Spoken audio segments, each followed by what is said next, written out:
Exactly on time. Hey, now it starts. Hello, one. Hello, all. Welcome to the adjudication stream. Well, we've all seen Blade Runner 2049. I don't think there's going to be much arguing here because I think we're all pretty well pleased with what we've seen.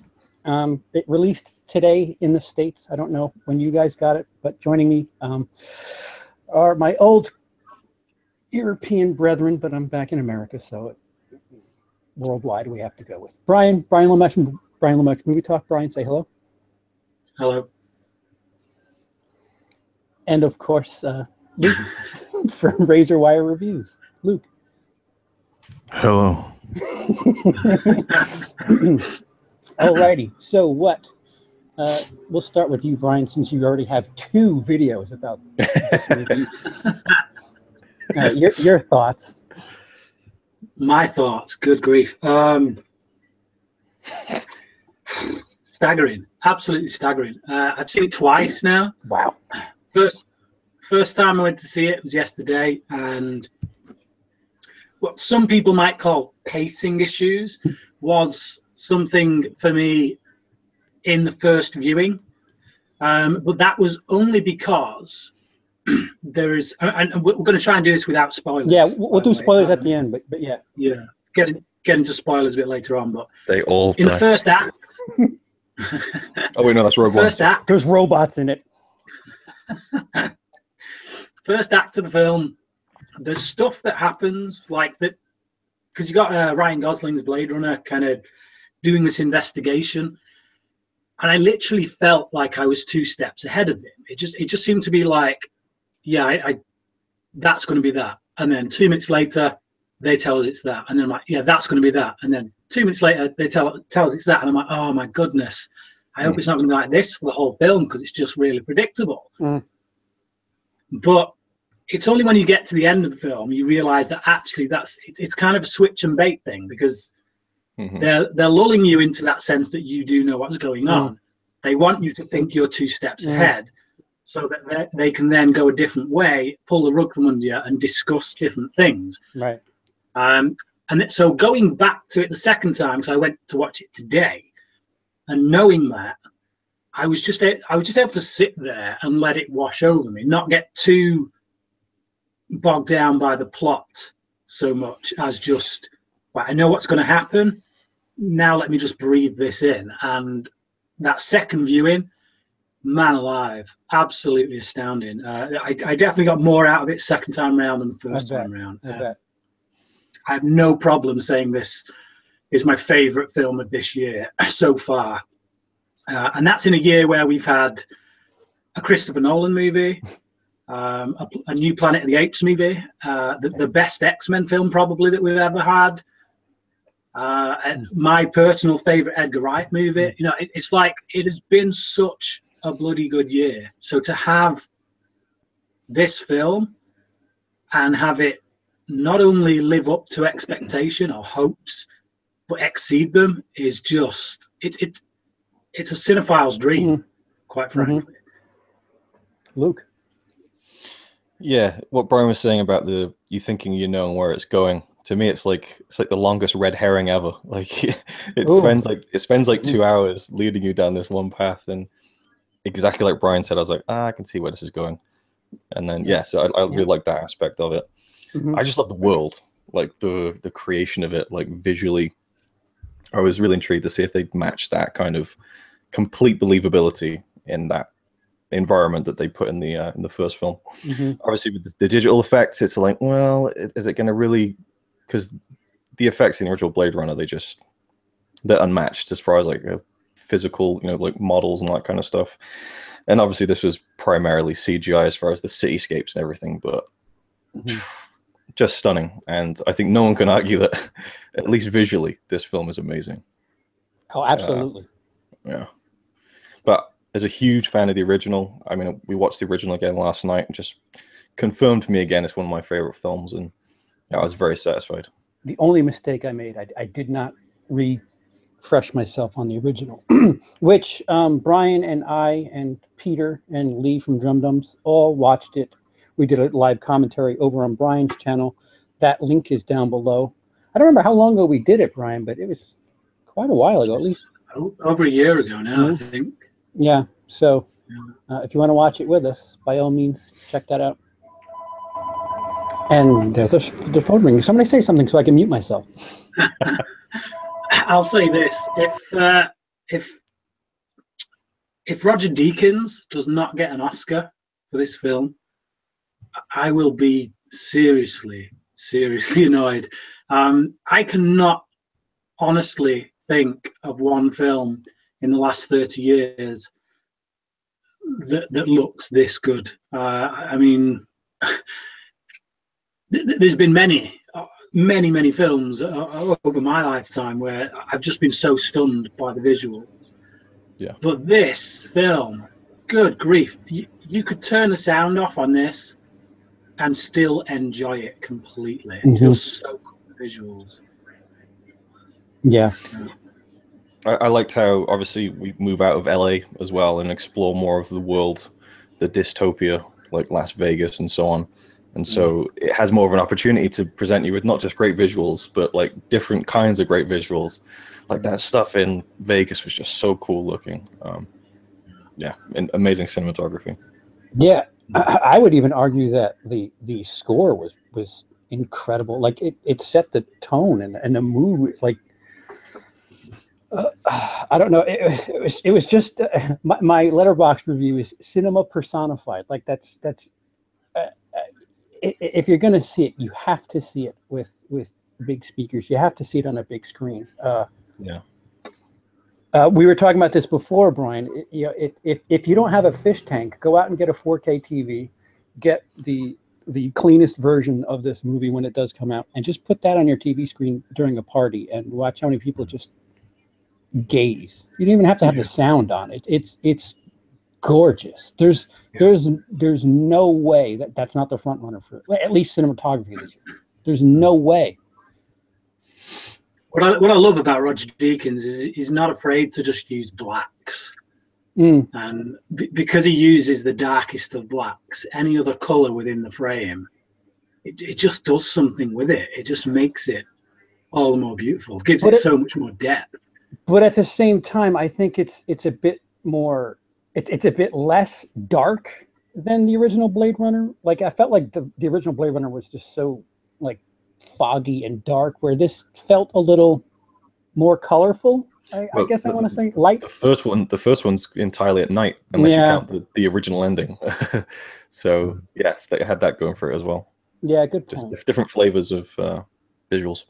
Yeah. All right. Well, like Luke said as well, the first one all took place in LA, so they never left that. Whereas here we kind of get a chance to go to Vegas and see something a little bit different. So you inject a bit more color into that. But yeah, I mean, just incredible. Absolutely. One of my favorite shots is when one of the spinners is flying over LA and the camera kind of pans up and you just see like all the buildings and stuff, and then just down in the bottom you see the gaps down to all the neon, and those landscapes in the first film were so big, so it just makes the scope like so it's cool to get that different perspective. Yeah, love it. I'm trying to think if so the story, how would you grade this? I mean, everything. The one thing I kind of found myself just not really caring about too much. Like I said, between the audio and the visuals, I was just like, I don't even care what's going on right now. Just how did you guys like the story? How do you feel it connected? There was a prequel to this that recently came out with Jared Leto. Yeah, well, there's 3. I was just going to ask actually, have you guys seen any of the 3 shorts that they've done? Yeah, I watched all 3. I have not. Yeah, I watched all 3, and I've got to say, I'm glad that I did, because I do think they genuinely added something. Oh, when we see, it's hard now to go from here without getting into spoilers. Yeah, but okay. The one of the shorts we get something of an introduction to Dave Bautista's character, and in that film, it really humanizes him. You know, you know in the shot that he's a replicant. You know, that's determined pretty. I mean, that's what the film's about, really. But having seen that and coming into this, as soon as he comes on screen, I've already got an attachment to him because of what I've seen him do. You know, I've seen him protect this little girl and her mother. I've seen him put his life on the line already for them. So when we have this setup, I mean, I don't think it's much of a spoiler to tell you that Ryan Gosling is a Blade Runner, and the first person he goes after is Dave Bautista's character. Dave Bautista in Blade Runner 2049 gets the James Franco and Alien Covenant treatment, where James Franco has much more time in the little prequel thing. Well, he does, but I do think that the scenes that Dave Bautista gets in this film have so much weight and impact on the rest of the film. Yeah, because his stuff in Act 2 and 3 are just incredible. His scene is the catalyst for the entire story, really, isn't it? Right. It is. Well, they do have a flashback but not in the third act too. Yeah. Well, that flashback is very important, and that's why I did the explanation video about the film. Oh, well, thank God you did that. There you go. Because there's this line that he. Are we going full on spoilers now or what? Eventually, we'll get Luke's. And then all right. I'll leave it for now then. But there's a line.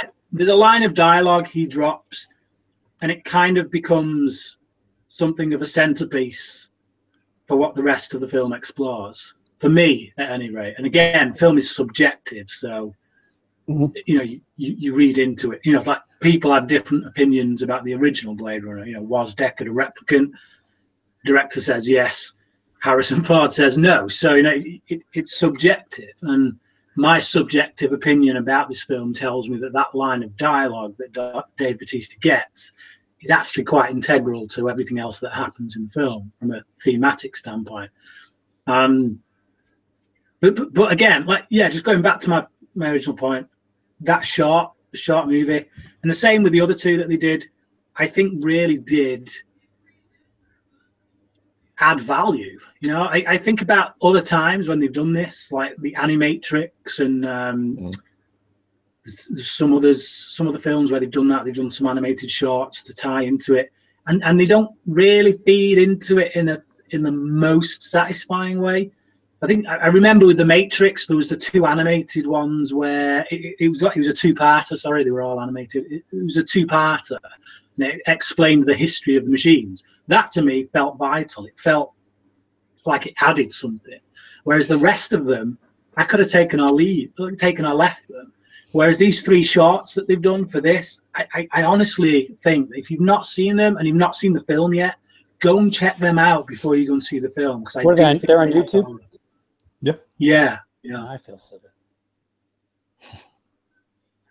Luke, thoughts on the story without spoiling anything before we get to spoil? Yeah, I feel like the text explanation at the beginning did a good job of kind of keeping you up to speed, and the shorts kind of expand on that. I really like the Bautista one. Didn't like the Jared Leto one that much. A tiny fun. I was like, sorry. I really liked the story a lot. I liked that kind of just mystery, you know, detective stories. That's kind of what it is basically. But it's almost like a big budget blockbuster art film. You know, it's like almost 3 hours. There's like maybe 10 minutes of like proper action in it. Really, there's maybe a bit more, but there's just a lot of. It takes its time. It really takes its time, and luckily it's shot so well. And again, not even just the music, but the sound design as well. And I think Connie said that it was like probably the best sound she's heard in a cinema. Yep. Which could be the sound system, but could be the film itself as well, like just the bass. Could be a bit of both, because I was in a fairly new theater, and I was feeling some of the explosions. I was like, "This is awesome. This is just way awesome." And when it needs to, it drops all that sound down, and you get you know, just two people speaking, which is where I really can't wait to see it again on my own, because just people, man, even though they've been watching a film for 2 hours, they don't know when to pick their spots with wrestling a thing. It's like you got all these moments with sound and war and bass, and you wait until there's like no. Oh. But yeah, I really enjoyed the story, and it goes into not spoiler territory, but yeah, like the idea of that kind of thinking you know where it's going, and then flipping it around a bit. All right, so here's your one. The thing with modern films is we're so used to this. Like, and I watched a review by Mark Kermode today, and he pointed this out: is that we live in a world where films edit like that, cutting. Yeah. 4 cuts a second when actually one will do. And like what Villeneuve and Roger Deakins understand is that actually if you get a good visual, if you paint with light, if you make something that's so stunning to look at, you don't need to cut away from that like Michael Bay every 5 seconds. Yeah. You know, you can linger on it, you can let it breathe. And that in turn allows you, the audience, to think about what you've just seen and contemplate it, right? Like meditate on it. And if you're not that kind of viewer, if you're not someone who likes to meditate on film and think about what it means, then you're not going to like this film because your attention span is going to wane. But for me, that pace, it just allowed me to soak it up. It allowed me to think about what I was watching. Yeah, I'll be honest and say that I probably prefer a little bit tighter. I'm a product of this ADHD saturated landscape, but I do recognize that this was just incredible. Like, I mean, yeah, it's really nitpicky, but yeah, you're right.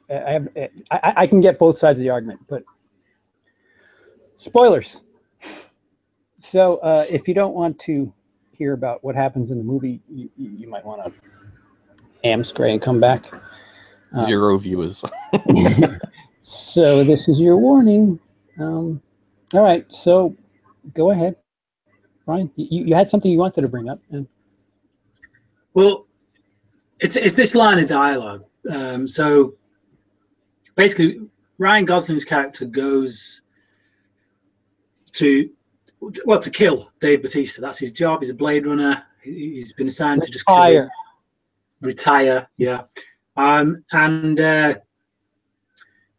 Batista he has a bit of a fight with him. He gets taken down, and that was one of the first shocks for me, actually, because I hadn't considered that Gosling's character Kay is a replicant.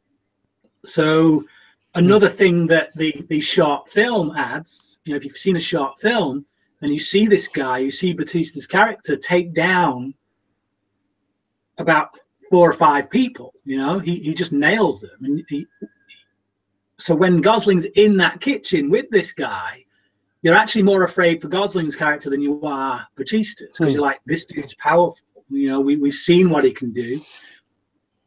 He's actually quite a gentle guy, but if pushed, he will tear you apart. Yeah. So when Gosling suddenly defends himself and nails this guy, someone who, you know, as an actor as well, we've seen him take on Bond and kick his ass, and you know, it's just like, that was quite a shock to see that quick turnaround in which Ryan Gosling nailed Dave Bautista.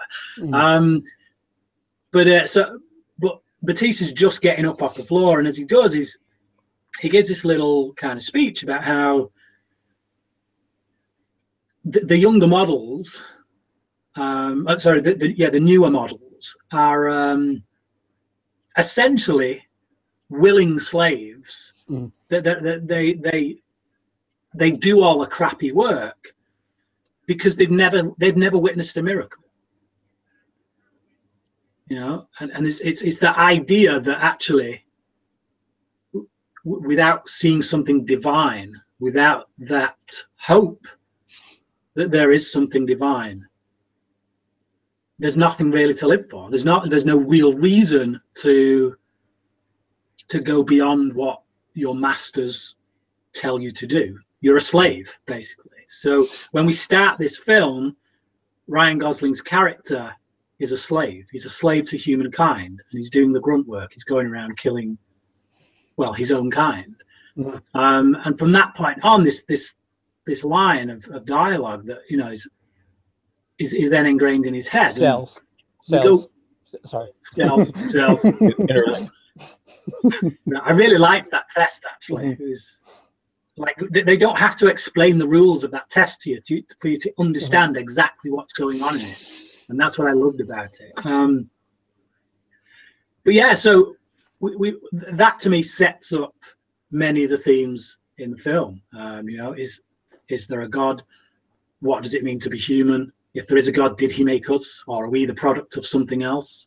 And I just think that by the time we get to the end of the film, Kay, or Joe as he's now called, has to make a choice. Does he continue being a slave? Does he keep doing what he's told by this side or that side? Or does he make his own decision based on the notion that there is something higher, a higher calling, something? Well, wasn't there a line, dying for a cause is the most human thing you can do? Or something? There is. Am I paraphrasing, I think, maybe? There is. But you'll note that comes from a woman who has asked Joe to kill Deckard, and is also responsible for putting Deckard's daughter in that chamber. And I don't know if anybody considered this, but I personally don't think that Deckard's daughter is ill. She's in that thing because she's ill, apparently. But she's, like, the way I see it, she's been put there for her protection. Right. And they've got grand designs for her. Yeah, it's like that woman said. Part of the plan. Yeah, it's part of the plan. That woman said that when she's ready, she will become the leader of this revolution. So this whole time, Deckard's daughter is a pawn. Wallace wants to get hold of her to use her for his means, again, making her a pawn in his schemes. And this other side, the side that was essentially set up by Deckard and Rachel, they've now gone essentially their own way, and they're using her as a pawn in their schemes. Well, Joe doesn't have any of it. He does something completely different, which is actually reunite father with daughter. Can I just say that I think it's quite unfortunate that Harrison Ford has returned to all of these old roles that he had in the 21st century, and he keeps getting separated from his kids. Indiana Jones, he's separated from his kid. Star Wars, he's separated from his kid. Blade Runner, he's separated from his kid. Sorry. I'm just waiting for Air Force 2. Get off my boat. Sorry, Brian. I mean, I had to throw a chuckle. No, it's okay. It's okay. But it's just, again, it brings in this notion that actually he the way I see it, he's the miracle. Everyone is looking to Deckard's daughter as this miracle. The replicants all see her as a miracle. She's not. She's there by design. She was there by Tyrell. Tyrell designed Rachel in order to be able to reproduce. He created her that way. Wallace says as much. And he's learned that obviously by acquiring all the Tyrell files when he bought out the company. What he doesn't know is where that child is. What he doesn't know is where Rachel is. Am I the only one who thought that the woman who was Jared Leto's underling was the daughter for a little bit? I didn't consider that, no. All right. Well. So then, yes, I had a feeling. I had a feeling she'd had some kind of tie to Rachel because they'd made her look so obviously like her. Like she has the same kind of hair and all that. But yeah, where was I? Sorry, I did it again. I'm sorry, Brian. No, it's okay. It's just there's a lot to plow through. That's the thing. You can take a scene from this film, and just dissect the scene and come out with loads of different themes. And I don't feel like this is a film that is about one thing. If somebody says, "Oh, it's about this," and that's it, well, they're full of crap. It's about so many different things. What it does is it raises questions, just like the first film did. and you as a viewer have to explore how you feel about those questions throughout the framework of the film. And my personal feeling is that the replicants are all looking for Deckard's daughter, thinking she's this miracle birth. She's not. She was designed by Tyrell. Tyrell knew it was going to happen. What is a miracle, or a plot contrivance, depending on which way you sit, is the fact that Joe ends up on that case. Because you think about it from a writing term, it's pure contrivance that he ends up in front of Deckard's daughter, the one replicant who she has put her own memory into. But I don't see it as contrivance. I think it's written that way deliberately, because he is the miracle. It's that miracle of being brought, directed by God or a higher power, if you want to call it that, into that place and time. It's destiny, so to speak, if you want to call it destiny. And he surrendered. Doesn't that juxtapose the whole? He has that line where he thinks he's the child, and what's her face says to him, "Yeah, we all do, but you're just something to the effect of, you're just like the rest of us." So I feel like that kind of goes against what you're. I mean, I see what you're saying. I felt better with that explanation. Like, everybody feels special, but we're just people. Yeah, but the point is not that. No, not yet, but. It's not that Joe is special in that sense. Oh, you call him a miracle. Yeah, I do. But a miracle is something of God. A miracle doesn't make you special. It makes God special, or it makes the higher power special. But what you take from that as someone who has been used in that way is that you're part of God's plan. To be part of God's plan is something that we can all be, from a theological standpoint.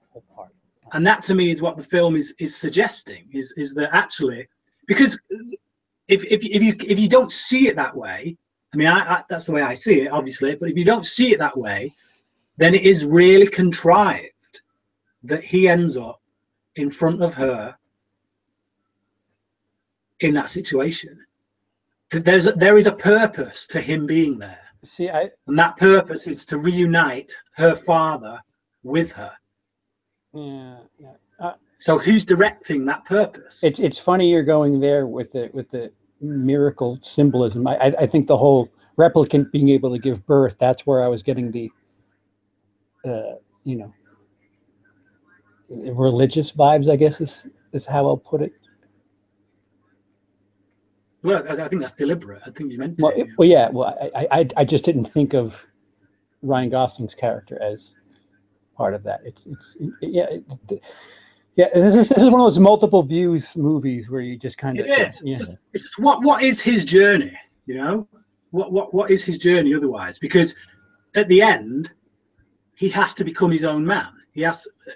And his decision is to reunite father and daughter, and he does so at the cost of possibly his life. I mean, we don't necessarily see that he's dead at the end, but the injuries he's sustained could very well mean that he is. But the cost of that was that he did something which kind of broke that notion of slavery. Again, going back to that quote from Dave Bautista's character. And I feel that's why we see it in flashback in that moment. Was there something in the fact that he was always seemingly bloody and or like messed up? It seemed like every other scene Ryan Gosling was either bloody or tending to wounds. Did get his ass handed to him on several occasions. Yeah. I mean, it just seemed like it. All right. Hey, Luke, we haven't heard from you in a while. I more prefer to look at it as it's the theme of artificial intelligence, and if it's artificial, does does that mean that it's any less or, you know, equal to human intelligence? And that's something that was obviously a big part of the first film. And I thought, looking at the trailers, okay, it looks like Blade Runner, sounds like Blade Runner, but what are they going to do with the story that's different? And I liked the aspect of a replicant giving birth, of creating life itself, and how that tied into it. But yeah, the stuff that Brian was talking about is definitely not something that I was seeing. And also, I don't necessarily even believe Jared Leto's character when he says that Tyrell orchestrated this thing. I feel like it could be something that he was saying to get Deckard to talk. But what I loved was just one thing I'll say to that as a question. Yeah. If that's not the case, how did Jared Leto's character get on to the fact that this child had been born? Because that's the only way to me that explains how he knows that. I've no idea. I saw the film 2 hours ago, but in watching it, I love that it's not clear cut to me, much like is Deckard a replicant from the first film. And I love that they didn't make that concrete either in this film. Like when I think Deckard says, "I know what's real." So I just like that you can look into it in different ways. And while we all enjoyed the film, there's many different ways of looking at what's contained within it. And I loved the Joy character, because initially I was like, okay, so she's basically just a fake girlfriend. I wasn't sure about the character, but I loved that relationship and where it went. And again, with the whole artificial intelligence, and is it really Ana de Armas? Is that the actress's name? I'm not sure. And I loved that kind of that almost heartbreaking moment when he sees the hologram towards the end and it calls him Joe. And it's like, ooh. And yeah, so are you referring that moment right there? Yes. Right. Yeah. So perhaps a realization there that it might have been something that was built in. But again, you can look at that in two different ways as well, about how real that relationship was or not.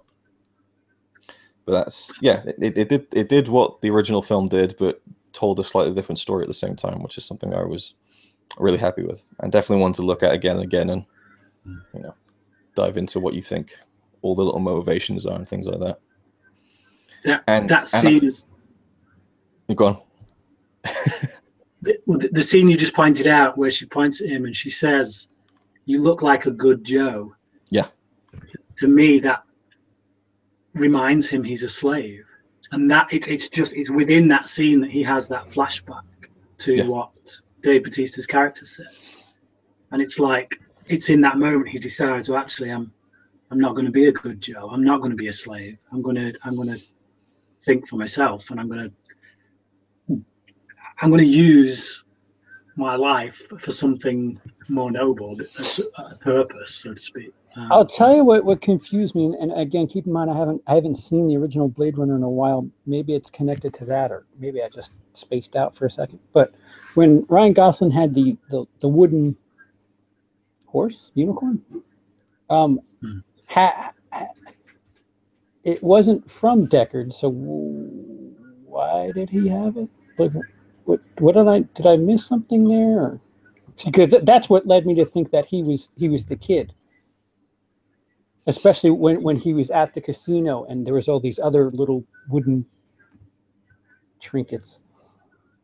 Yeah, Deckard made that horse. The horse was passed to his daughter. What happened? He was raised in the orphanage, and that memory of him hiding it is actually her memory. She hid it there, but then she implanted that memory into him when he was made as a replicant, which is how he found it. Oh, all right.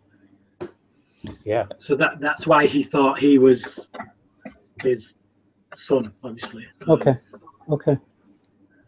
I really like the scene, well, retrospectively, when he meets the Deckard's daughter and he asks her to look at his memory to verify whether it's real or not. And when she's looking at it, she's like tears streaming down her face, you know. And I thought, that's a bit over the top. Like, why? It's a kind of sad memory, but why would she get so emotional about it? I thought it was just like crying for the sake of it to make the scene more punchy. And then, of course, by the end, I'm like, I really like that because it's her memory. Did anybody else get an extreme Daryl Hannah vibe with the prostitute? Yep. Oh yeah, Absolutely. Yeah. Was that forced? I've got to say as well, I really loved Your Robin basic pleasure model. Wright. Yeah, she was good. Mm. Wait, you like who? I'm sorry, what? Robin Wright. Oh yeah. Uh-huh. Mm. Mm-hmm. And her final scene was just Yeah.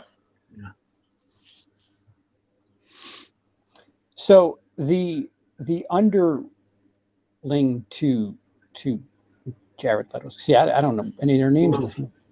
What was that? Love. That's her Oh, name, yeah. Love. Yeah. What? Why was everything so important to her? I can understand Jared Leto, but not. Well, she's programmed to find it important, right? Yeah. And that's the idea that he created this new brand of replicants that absolutely obey, you know. But I liked how, like, at some points, like, tears would stream out of her eyes, almost this kind of emotion trying to break out of the kind of hard shell that she's put in. I like that. It's like she has like an almost childlike quality, because like we don't know what memories she's been given, if any. But Wallace to her is essentially her god, her creator. Mm. You know, and she's face to face with her god on a daily basis. You know, and he calls her an angel. You know, he makes his speeches about when an angel comes into heaven, it should bring a gift. So it's just. I think she just sees herself as doing God's work. Yeah, I'm trying to. Jared Leto had no reason to keep Deckard alive. Towards the end there, when they were kind of. He did. Well, the daughter. He said what the reason was. Did he? Yeah. So Deckard was getting taken to the off-world colonies so they could torture him to find out who he'd collaborated with. Oh, call it. Sorry. So because obviously Deckard wasn't the only one involved in shipping off the daughter, and if he didn't know where the daughter is, he would know people who were involved in the plan who would know where the daughter is. So that was the information he needed from it. All right, yeah, I guess it's hard to like Luke said. I only just saw it 2 hours ago. There's just so much. And I really do have the benefit of a second viewing, and I cannot stress how beneficial that second viewing was. I bet. It's like questions I had when I came out of this the first time around.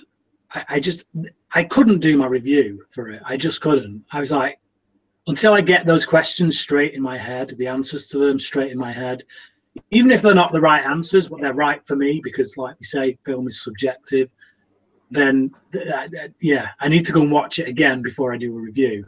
And it's like my main question, the main thing that was bugging me was literally the contrived way in which Joe ended up face to face with Deckard's daughter. Because if he hadn't have ended up face to face with her, he wouldn't have found Deckard. He wouldn't have been able to bring Deckard back to his daughter. And it's just, there's so much in the film that just revolves around them coming face to face. So yeah, to me, I was like, it feels a bit contrived, but obviously going back, watching it second time around, to me, it had a lot more meaning. And again, to other people, they may not share that meaning. And yeah, my problem is that there's stuff that's late first act that I've just lost touch with. I mean, there was so much stuff that visually I was just like, this is incredible. And I just wasn't soaking anything up. I was just like, wow. And yeah, like there's pieces in the first act that I was just, I should have been paying attention. That's bad.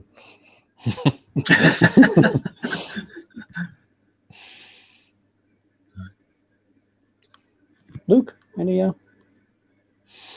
I liked how the music to kind of segue from the very heavy talk about the plot. I liked how the music felt Blade Runner-ish, but they didn't reuse any of the same cues until the very end with the Tears in Rain music. I thought that was very effective because to me that score is so iconic and so much a part of what makes the first film so enjoyable. So it's like, okay, they're not using any of the music, and then they use that really awesome piece when he's lying down in the snow. So I thought that was really well done. It seemed like they used the synth really well when it was just somebody walking in a desolate area. Just like the tone was set so well. I don't know. How else could I say I agree? It was really, really well done. I didn't like Jared Leto that much. That's certainly one thing I can point to. He's got his Oscar, so I guess he's just farting around now. Really? I thought the second. Go on. I loved him. That's all I was going to say. I really liked him in the second scene with Deckard, but the first scene just I don't know, just completely didn't do much for me at all. Much like the short film. When I saw the short film, I was like, man, I gotta like this short films. Yeah, you're missing out. Yeah, I got a little bit of a acting like a bad guy thing from him. Just like, just.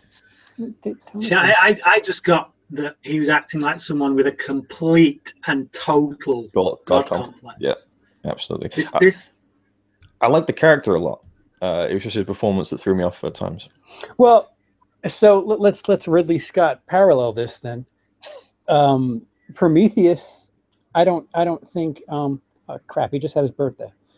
Why is his name slipping my mind? Michael Fassbender. No. Wayland. Ridley. Oh, what? Guy Pratt. Not Guy Pratt. Guy Pearce. Guy Pearce. Yeah. Guy Pratt even a person? Him and Chris Pratt had a Chris Pratt. That's where I got it from. So Guy Pearce, kind of a similar situation, but you didn't get that gaudy complex from him. He was just a little hungry to live forever. He was a dick, man. Yeah, but he was a dick, but he wasn't pompous. Yeah, but the thing is, he lived around humans. You look at Wallace in this film, all of the people around him are replicants. It's like he's disowned humanity because to him, his replicants are his children. He says that at one point. Deckard asks him. He says, "You don't have any children, do you?" And he says, "I've got millions, actually."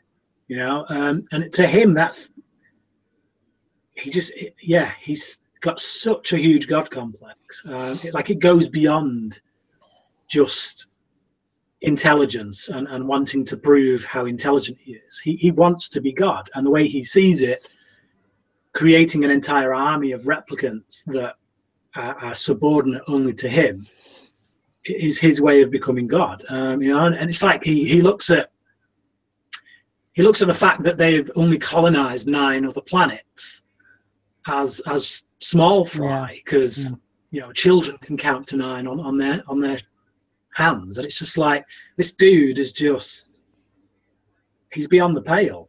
And I liked his performance as well. He played it blind. So then why would getting Deckard's daughter be so important to him? Because she wouldn't be an absolute. Because they can replicate. If he can get hold of her, he can get his replicants to replicate the way humans do, without having to use factories, without having to. Yeah, but wasn't she's part human then? Depends what you. It depends. Oh, right. Never mind. Right. Well, Harrison Ford says she's part human. Get off my plane. Yeah, I think I like the character more than the performance. It's just what it is. What I was glad that he wasn't in the film very much, because I bought and enjoyed every other character so much more, I guess. Oh wow! See, I was completely the opposite to you, because with the short film that he was in, Jeez, that really that really intrigued me. Like when I saw that, I was like, I want to see where they go with this guy in the film, because just it really did establish that character. You know, in a 5-minute short, you learn everything you needed to know about this guy. And yeah, I loved it. I loved that shot. To me, to be honest, the shot that I liked least, although I still like it, so don't think for a second I'm saying that I didn't like it, was the animated one. But yeah, all three of them I think added value. Can Ryan Gosling do a movie that isn't a comedy that actually has a bit of dialogue in it? That's just my question. I couldn't help but think, hey, Ryan Gosling's in a movie and he's not talking that much. That's just so unlike him. Sorry. He talks a fair bit in Gangster Squad. I like that film. Oh, right. Okay, never mind. Can Ryan Gosling do a good movie that... Hey, I like Gangster Squad. Gangster Squad is underrated. I love that film. Oh, boy. Brian says it must be true. It is. All right, so favorite scene and or shot, just a moment where you were just, awestruck. The whole film. Oh man! I'll tell you I'll do mine. The when they were in the casino, and everything was kind of wigging out, and the Elvis was kind of kicking on and kicking out, and then there was a color, and like it was just so incredible. Just I don't that scene for some reason just had me. I don't know. I was just really, especially considering everything else that was in the movie. It's kind of weird to say that, but it was just really neat for me to see that the way it was. It had you colored. Yeah, maybe my casino background. I really like the. Go on. No, you go. I really like the scene where they were sat at the bar in Deckard's room, and he's like, "I've got some questions for you," and just how much time was taken. Like Harrison Ford seems to take like a whole minute to like just kind of think about it. I just love how, again, I'd love to see it at home without any distractions, because the silence and just the waiting for what he's going to say, that was a real highlight. I'm sorry, what was that? the chairs, like pick a fucking position. Yeah, I was in an automatic recliner in my theater, so I was all right. Oh God. One of those cinemas was it like everyone's like horizontal. It's just like Wall-E. We're just soda, please. I went to see The Winter Soldier in New York in an AMC, and it was just like these luxury recliners. I was like, everyone's like lying in a bed. It's ridiculous. Dude, it's Wall-E. It is. The first showing that I went to yesterday, I've stopped going to the center or the back of the screen, which is where I used to think, that's when you get the best. Mm-hmm. Yesterday, I went. The screens seemed pretty empty, so I went to the center. I thought, go on, I'll chance it. I'll go to the center. But instantly, these two pricks come behind me. Just like you said, out come the crisp packets. The film hadn't started yet. The trailers were on, but I'm thinking, no, it's already setting me off on a bad start. And I know they ain't going to give it up. So I thought, just go to the front.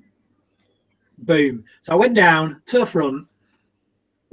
You got the front seat, and then you got a drop off, and there's like disabled seats. Yeah. Okay.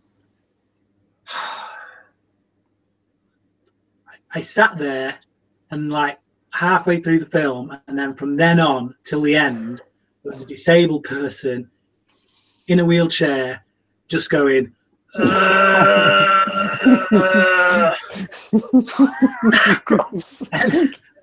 Go die in Kingston, you jerk! I was just. You can't say anything because obviously Nope. they're Probably disabled. wouldn't hear you anyway. But You're busy it's mowing just over your floor. When was this? What time of day? middle of the day, so this was about 1 o'clock in the Right now, afternoon. I think that's an appropriate time for those people to go see a film. When I went to Those see people. when I went to see Oblivion a few years ago, it was like 8 o'clock in the evening, like proper Friday night, and they brought some disabled people in, and it just it's you can't say anything, and it's just deal with it. When I managed the theater, there was we had Tuesday mornings.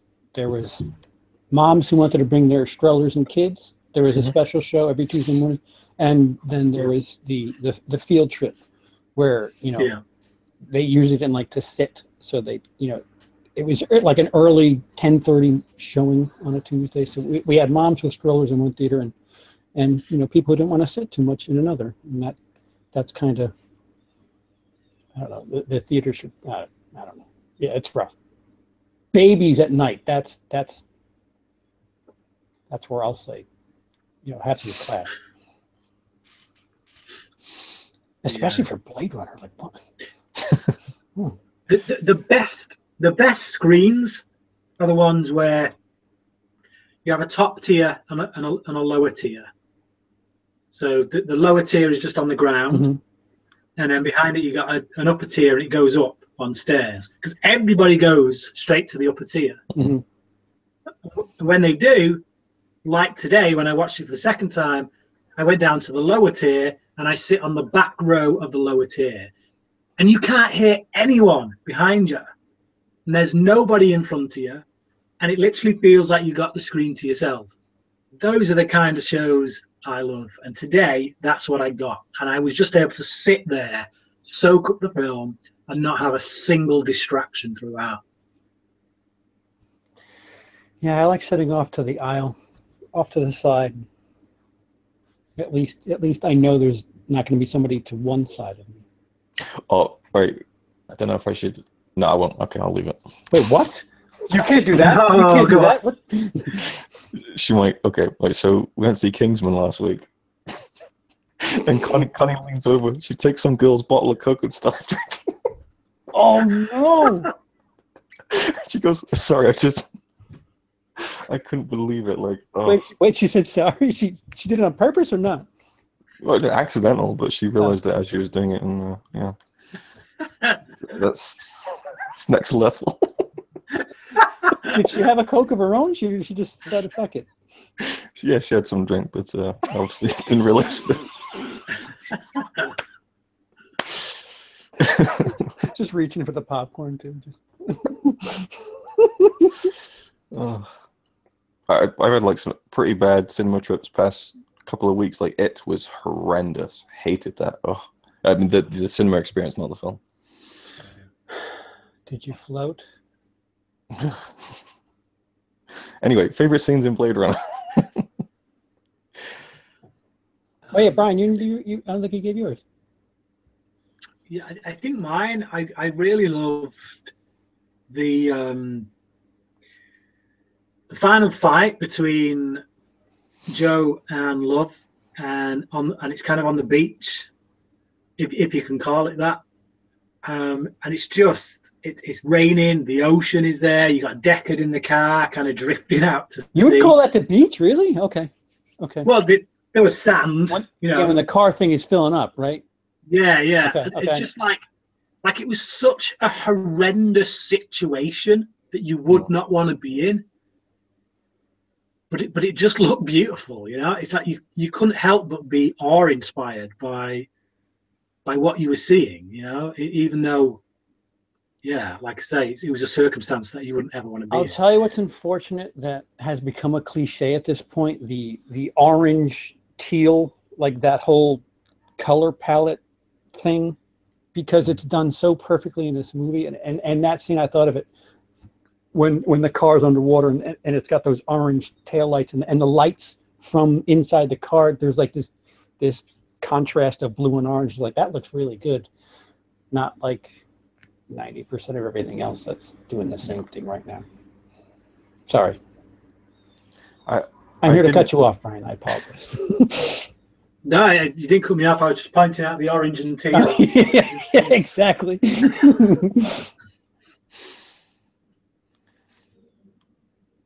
Luke, did you start, or you just?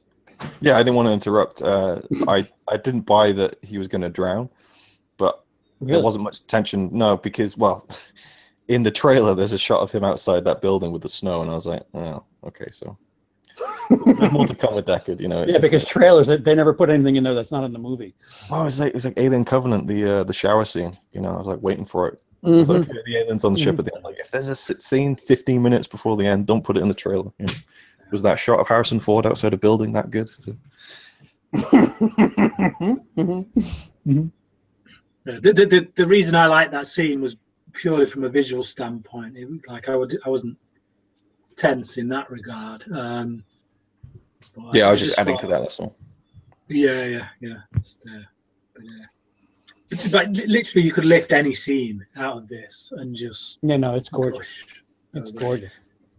I think I do have a clear favorite thinking about it is the scene on the steps at the end when he's lying down and that music plays, because it's a little bit like the Roy Batty character in the first one, where you have these two replicants who are searching for something more. You know, like Roy Batty was just like, he wanted more life, he wanted more of that wonder of life, and Kay was looking for you know, more of a purpose. You know, that idea when he said, well, if it's been born, then it's got a soul. Yeah. And so the whole film, he's basically being teased with the idea that maybe you are more than what you think you are.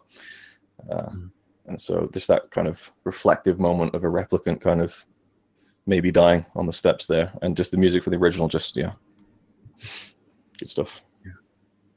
See, that stuff like that would make me think it's a bit of a metaphor for atheism, Brian, to a degree. I'm not trying to antagonize you, but you know, the whole you think you're a big deal, but you're not. I kind of got a little bit of that. No, I think, as with the first film, that they never come down hard on any particular side. Right. That's the point. That's why I love these films so much. So agnostic, should I say that instead? If you like, but it's like, I mean, you look at the first film, you know, when he pushes Tyrell's eyes in, he essentially kills God. You could look at the first film as an atheist commentary on the way that mankind has killed God in society, you know, and is going his own way. But on the flip side of that, you can also look at it as a you know, as a meditation on what society has become without God. You know, when it turns its back on God, it's always got those two ways that you can look at it. And I think the best films do that, because when you're not doing that, what you are doing is preaching.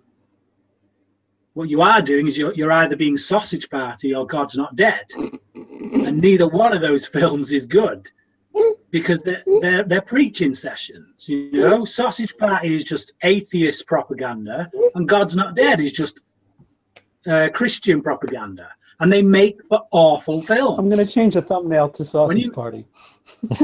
I never thought we'd mention Sausage Party in this stream.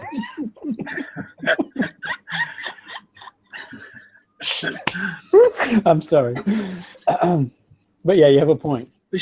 Like no one likes propaganda except Nazis. You know, except religious people. Oh, or religious people. And there are religious people on either side. You don't have to have a faith to be religious. Religious is about behavior.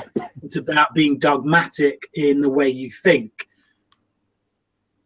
And it's just, no one likes it. No one likes propaganda, because all it is that person trying to enforce their beliefs onto the rest of society. So the best films are the ones.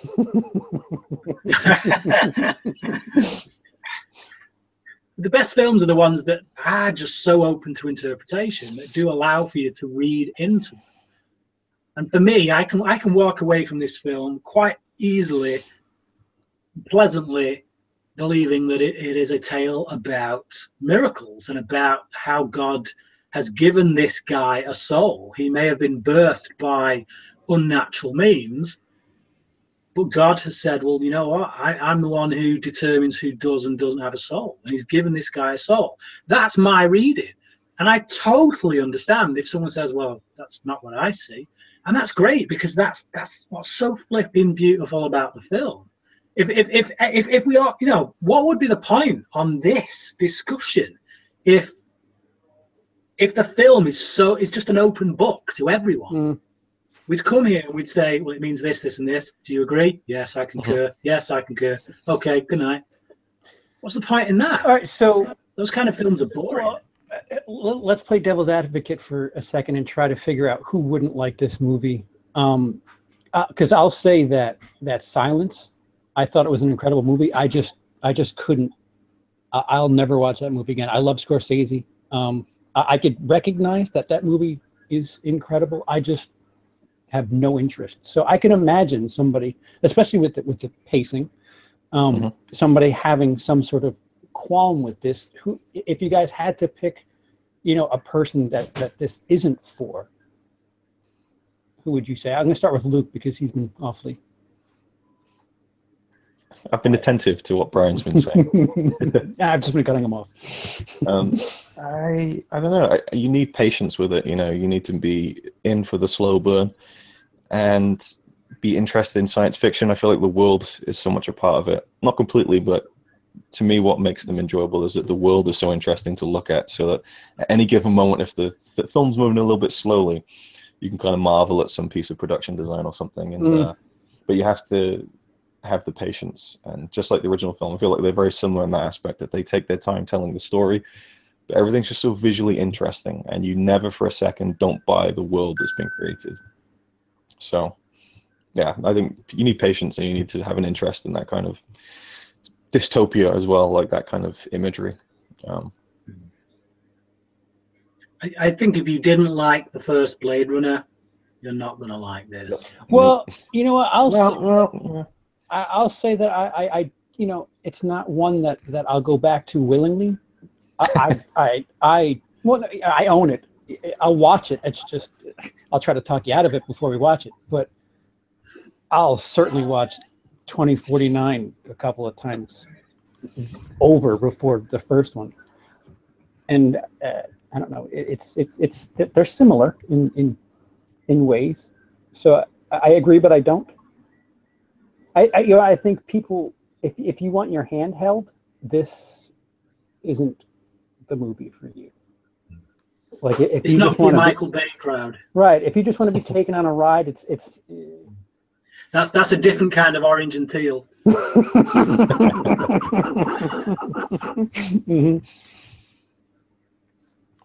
I think it might be a little bit more accessible than the first, even if they are similar. I can't put my finger on why, but I have a feeling that's the case. But for the most part, if you're not a fan of the first one, it's probably not going to be your cup of tea. Do you think this would be? See, I can't imagine watching this having not seen the first. I think I'd struggle with it. I've seen a lot of people just tweeting like, "Do I need to see the first one?" And I'm just like, "Just watch it." I think you do. I think you do need to see the first one, because without knowing those events, without seeing those events, some of the who's Deckard to you if you don't see the first one? Like when the fake Rachel walks out of the shadows. Oh, right. I was going to talk about that. Yeah. You'd be like, oh, it's that girl we saw a clip of a couple of seconds ago. Is that Mary Elizabeth Winstead? What the?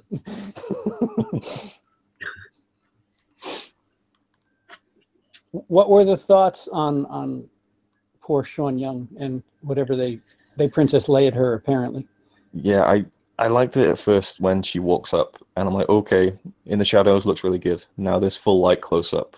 Yeah, and then she was talking and was just... Right, well, that's the thing. And at first, her first line, they cut to Harrison Ford. And I was like, that's really clever. But then they cut back and they do show her speaking. The scenes start to show a little bit, but you know, it's still pretty impressive, even if it isn't as, you know, it's never going to really look exactly like the real deal, but I thought they did a good job. And maybe it not looking completely convincing kind of ties into it being a replication, but then replicants do look exactly like humans, so to be honest, I never thought Sean Young looked completely convincing in the original. She looked like plastic. Yeah, that's not a commentary on her acting, but they did make her look very replicant-esque in the original. There was something a little off kilter about the look to her. She looked kind of plastic almost, but it's just that, you know, the lips were too shiny, the skin was too pure. It was just, I to be honest, if I didn't know that was an effect, if I didn't know who Sean Young was, if I hadn't seen the original Blade Runner, I wouldn't have clued in at all that was a CGI thing going on. Yeah, there were moments where I was like, man, did they find like a body double? Because she looks really close, and I was confused at times, but then when she started talking, I was like, no, that looks kind of Rogue One-y. A little bit. Can we talk a little bit about Edward James Olmos? That was cool. Yes, that was cool. I like that because he was really nice cameo, and he was in the anime. So I was like, oh, that's a cool little, you know, cameo. And I was wondering more that CP's missed out on. So I wasn't expecting him. That was really cool. Although I don't think the sheep is going to become quite as iconic as the unicorn.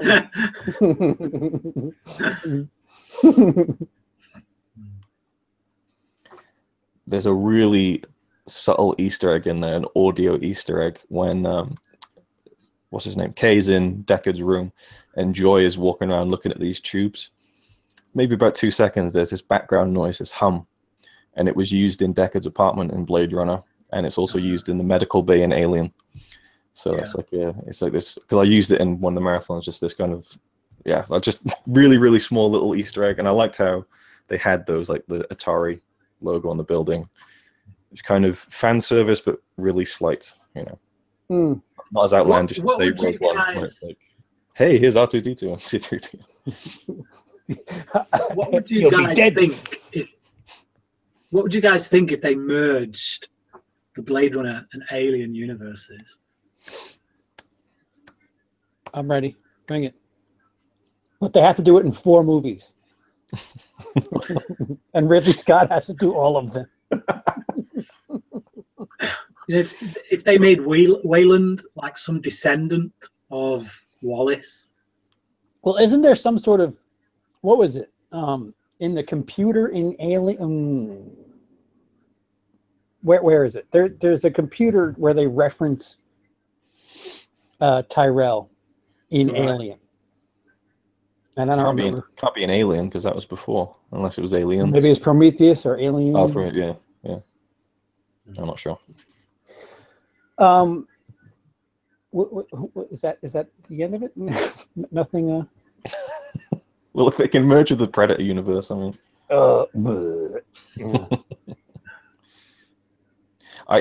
To kind of on that note, I hope they don't really continue this. I hope it doesn't become a franchise. I really like just, 2 great films.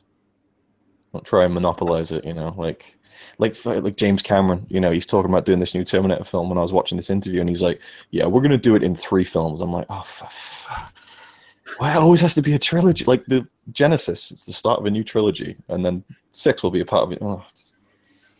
But we haven't even heard anything about. They're marveling everything now. You almost want to shake Hollywood and go, do you remember when you just made a movie and didn't plan a week in advance? Marvel has ruined the way people make movies now. That being said, if Denis Villeneuve turned around and said, hey guys, I've got an idea for another one. As long as Roger Deakins is paired up with him. And the Coen brothers aren't doing something that year. Well, that's the thing. When they announced this, I was like, do you really need to touch that again? And then they announced the director, and I'm like, oh, now I'm interested, So it depends, but I like the way that it is ended, and I don't really need to see a Deckard and Daughter movie or anything like that. And, guys, but there's potential. There's potential. Give me your ranks for Aliens, and then Blade Runner 2049. All together? Well, yeah, separately. I'm just because when I left, I'm like, this could be Blade Runner's Aliens. Oh, I see. That's a difficult one, man. Yeah. I'm glad. I'm glad then. As long as it's not easy, then. Yeah. Oh, that's so much history tied up in those films. It is a little fresh in our minds too, I guess. Right. I put Aliens over Alien, and I put. I think. The two Blade Runner films are certainly on a par with each other. I think I need to. I think it'll require a couple more watches before I can definitively say so. But return of movie night whenever Blade Runner 2049 comes out.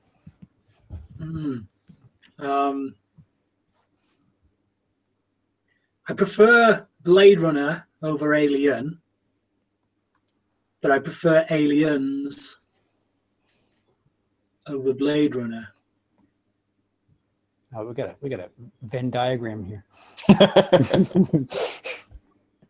don't know. It's a tough one. Tough one. Luke. Really tough. Aliens and then Alien for sure. I think Alien is a better film, but I enjoy Aliens a bit more. Blade Runner and then Blade Runner 2049. Like Brian says, they're really close, the two Blade Runners, but for me, what kind of takes it a bit further, because again, watching it last night, Rutger Hauer, man, like that's just one of the best performances. He's just so good in every scene. That pips it just above. But I mean, I'm surprised how close it got. 2049 to being as good as the original. And what I did like about 2049 is that it actually felt like Joe was doing some detective work. Yeah, sure. yeah.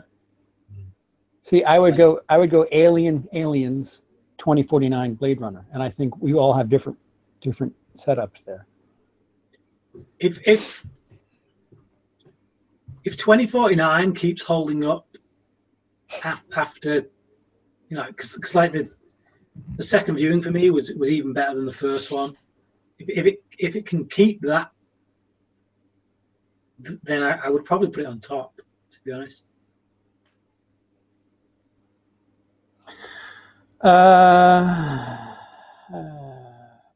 Going to the chat here. Hey, Tim. Tim says, hey, everybody. What would you call it, CP, says Patrick? Sorry, that was probably a long time ago. Is there city speak in the film? Yes, there is. There's quite a bit, isn't there? When they're all speaking different languages and such. Yeah, I didn't get any of that. Was it the guy who tells him where the wood from the horse was? I'm the captain now.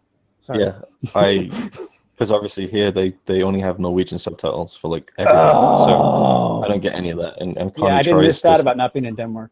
Yeah. Oh yeah, you know what I'm talking about. Yeah, I know exactly what you're talking about. I'm like, that's what they say.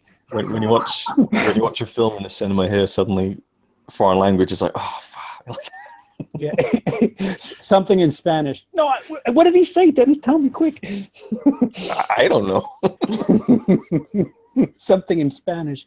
Oh man, thank God we're watching fucking Assassin's Creed. Oh wait, the length kind of threw me off a bit because I didn't know how long it was going into it, but while I do like it, I'll still take 1 or 2. 1 or 2. The length threw me off a bit because I didn't know how long it was going into it, but while I do like it, I'll still take 1 or 2. I'm sorry, Dennis, I don't remember what that was in reference to. Salvation was also #1 of a trilogy, and that got canceled too. Yeah, Christian Bale was supposed to be in a bunch. When are we going to do a Hateful Eight movie night? We did a Hateful Eight movie night, didn't we, Brian? We did, yeah. There you go. Check your Bryan Lomax movie talk history there, Patrick. Dennis says, yes, I was missing Hauer level villain in 2. Oh, 2, as in... well, I don't really even see him as much of a villain in the first one, really. I mean, I get what he means, but like, I'm glad they didn't try and do a similar character. you know, That's the thing, though. There aren't villains, are there? These. I was just going to say, did you really Did you need a villain anyway? Because it's kind of. It's like if you look at the original Blade Runner, by the time you get to the end, Roy Batty is actually the hero, and it's Deckard who turns out to be the villain. Deckard comes to the realization that actually what he's doing is the villainous thing. He's just going around trying to kill these people. All they want to do is live. I wouldn't say that. Go on. I got that as well with that scene between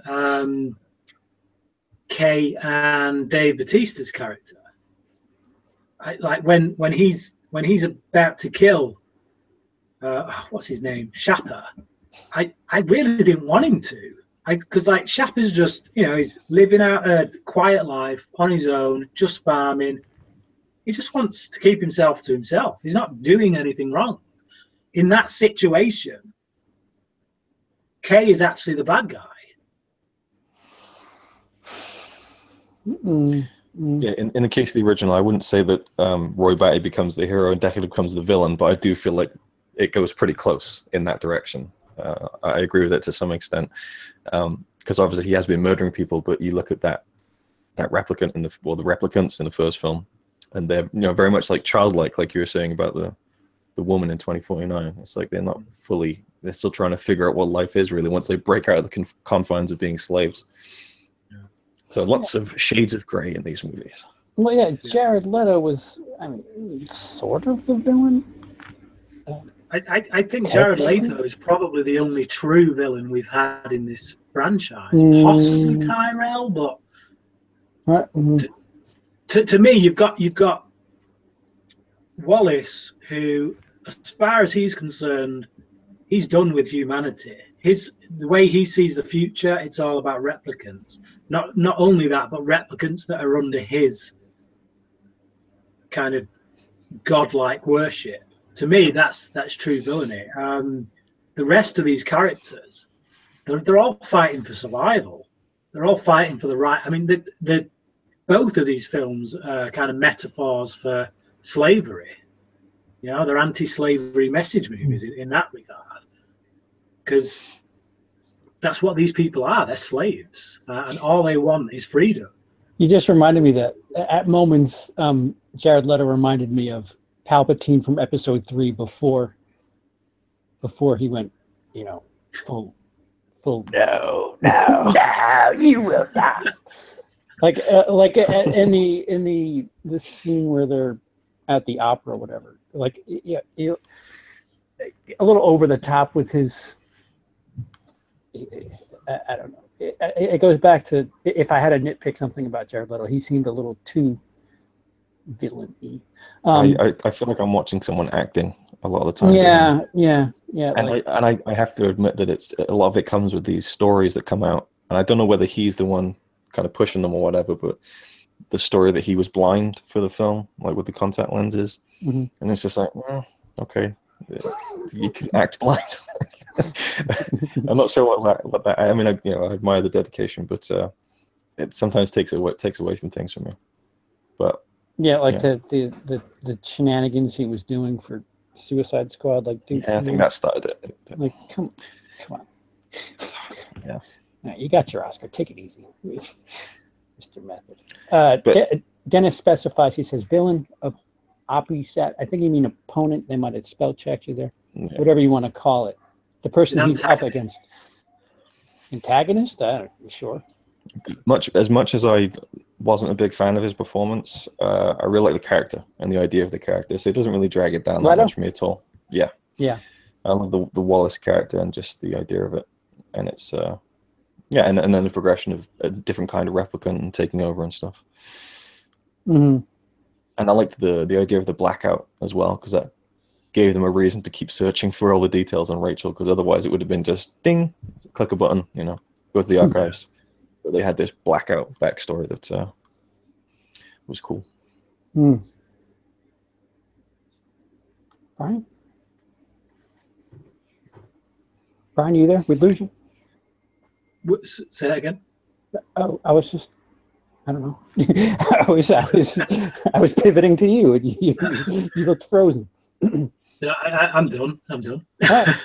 So go One ahead. last thing, I Go thought ahead. it was interesting with the short film that you haven't seen,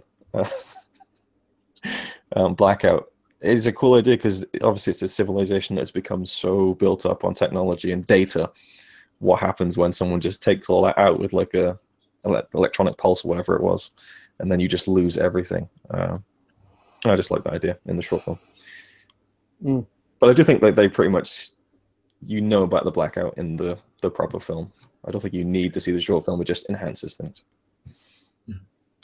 So overall thoughts on the film, and I mean, I know everybody's letterboxed. It was quite all right.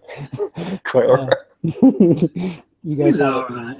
you guys have it high, but sing its praises before we go.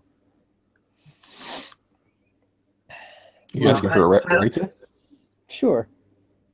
Yeah, I expected this happened. It's just, it's my favorite film of the year so far. Like I said before, in a year with Christopher Nolan, Edgar Wright, one of the best X-Men movies. It's just like DC actually putting a really good movie out that everyone loves, even though I think the other ones are better anyway. It just incredible. Like the hopes that I had for the film have been exceeded. How often does that actually happen? This is a film that I have no trouble putting alongside the original and saying, yeah, just as good. So 5 out of 5 from me. I'd be very, very surprised if anything else knocks this off my #1 spot this year. Mm-hmm. Luke? Yeah, 5, 10, whatever you want to call it. I have a few films in my top 10 of the year that are just standard dramas like Moonlight and things like that. But looking at the top of my list, it's clear that genre pictures are my favorite kind of thing. So it's War for the Apes, Logan, and this one all just meshing together. I can't really decide as far as the top spot, but it's right up there. Yeah, loved it. And I'll round it out with a 5, but it's not my #1. Mm-hmm. And I prefer a little bit pace. I prefer a little bit quicker. What is your #1? My #1 is Raw, sir. Okay. My #2. Where would you put Baby Driver? #2. #2 is Baby Driver. Nice. #3 is Blade Runner.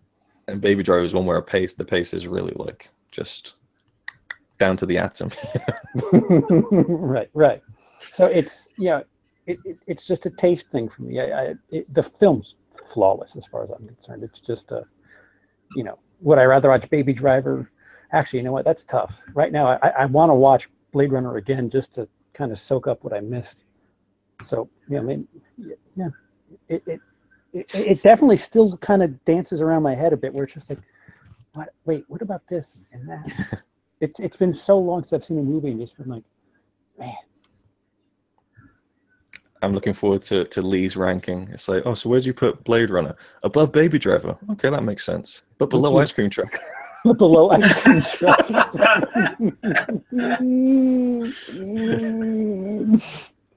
Lee.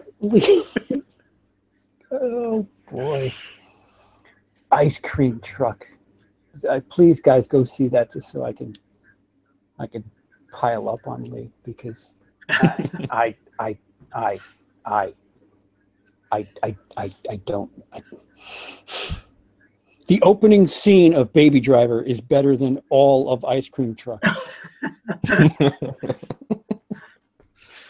The end credits of Baby Driver. The walk that Ansel Elgort takes from the place to the coffee shop is better than Ice Cream Truck. I get it, Lee. The director sent you a copy early. You want to be nice with people, but ugh. Brian, what do you got coming up?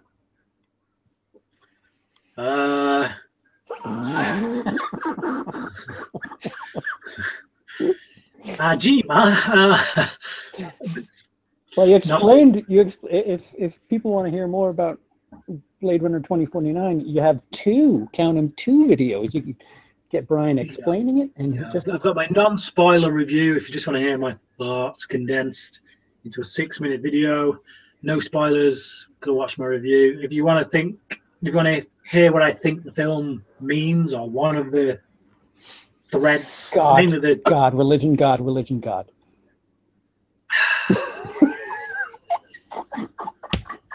I love you, Bryan.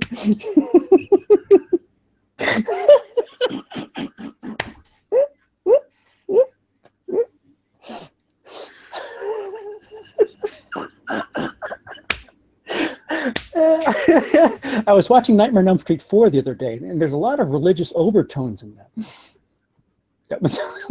Sorry, Bryan, please finish.